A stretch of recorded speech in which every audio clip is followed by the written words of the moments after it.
This detailed architectural and legal analysis contrasts Microsoft's data isolation approach with an unplugged, physically air-gapped system verified by an immutable evidence ledger. Microsoft's approach to data sovereignty relies on Azure Confidential Computing and Microsoft Azure Attestation. While advanced, it is structurally engineered as a cloud-dependent ecosystem. When running an enterprise model inside a hardware-backed trusted execution environment, Microsoft attempts to prove isolation using a cryptographic handshake. The local processor collects measurement hashes and sends them across an active internet link to Microsoft's cloud. The cloud servers evaluate the hashes and return an attestation token. If an enterprise physically disconnects the network cable, the entire security verification framework fails. In a federal data breach audit or litigation dispute, Microsoft's model faces challenges. An organization claiming physical disconnection from the internet can be cross-examined about who controlled the room, whether a rogue employee could insert a USB device, and whether software logs could be altered by administrators. Under standard rules of evidence, a log file that can be modified by a user with administrative access holds zero evidentiary value.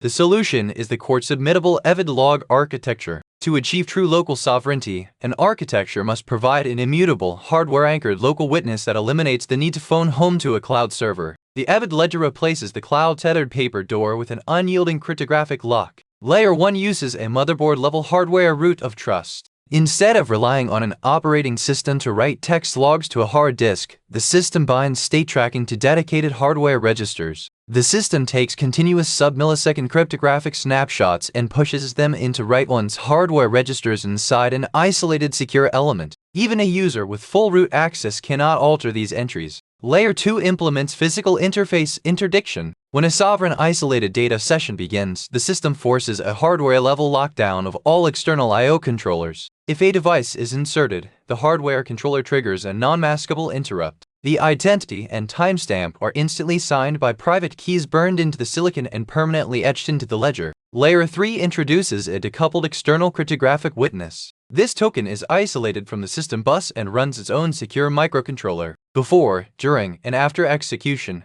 the host performs a localized cryptographic handshake with this external token. The token signs the execution log, acting as an immutable forensic witness. Microsoft's system relies on remote attestation requiring active cloud communication. True local sovereignty uses a hardware root of trust paired with an independent external token. Microsoft's architecture breaks when disconnected. The EVID architecture is designed specifically to generate cryptographic proof while completely disconnected. Microsoft's software-based logs can be modified by administrators. The EVID system uses hardware-level port interdiction logging directly into secure registers. Microsoft's offline logs are vulnerable to claims of tampering. The EVID log is cryptographically signed by an independent out-of-band hardware notary, making it court-submissible and verifiable via unalterable cryptographic keys.